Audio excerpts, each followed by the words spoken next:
Today, I am going to tell you a true story. A story my school friend shared with me. We were sitting in a coffee shop talking about business and life when the topic of black magic and spiritual matters came up. Suddenly, my friend became quiet. Then he said, "Bro, something happened in my house. Something we never told anyone." And then he started. He told me about his youngest sister.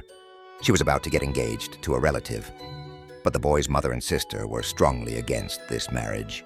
Still, the engagement happened. Everyone in the family knew one thing. His sister hated wearing white clothes.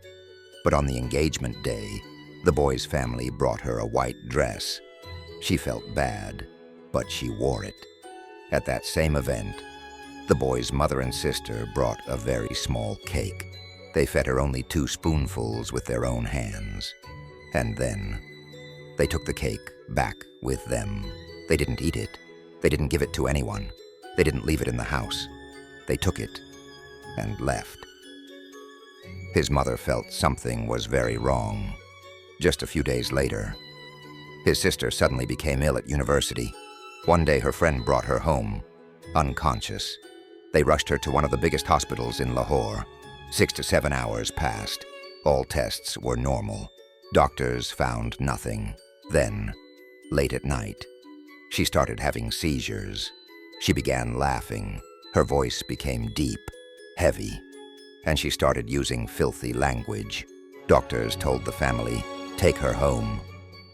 At the hospital gate, there was an old guard who always recited the Quran. The moment she passed him, she suddenly became conscious, looked straight at him, and started abusing him.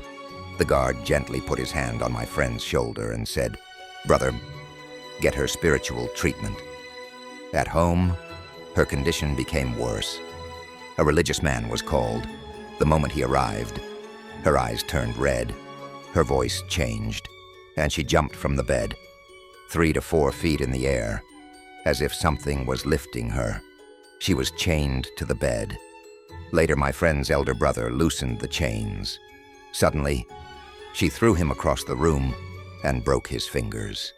That night, she spoke in different voices, sometimes a woman, sometimes a man.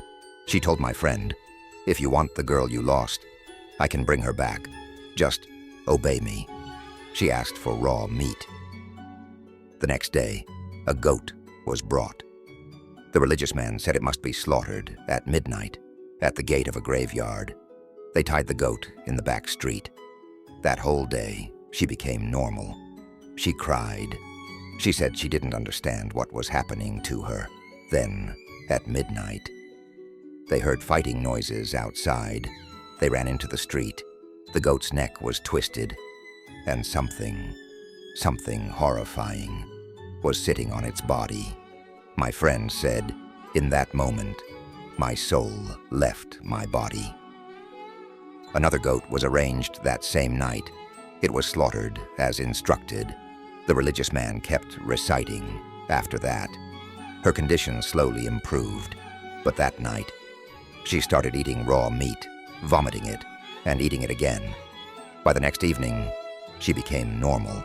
Days later, she again asked for raw meat. Later, the religious man refused to continue. He said his pregnant wife saw a shadow that hugged her, and she miscarried. He said, "These entities are extremely dangerous. I cannot continue." Slowly, over time, the girl returned to normal, but the engagement was broken. People started saying she had gone mad. Those extreme incidents never happened again, but the fear never left that house. My friend looked at me and said, "Bro, after what we saw, I can never say these things don't exist."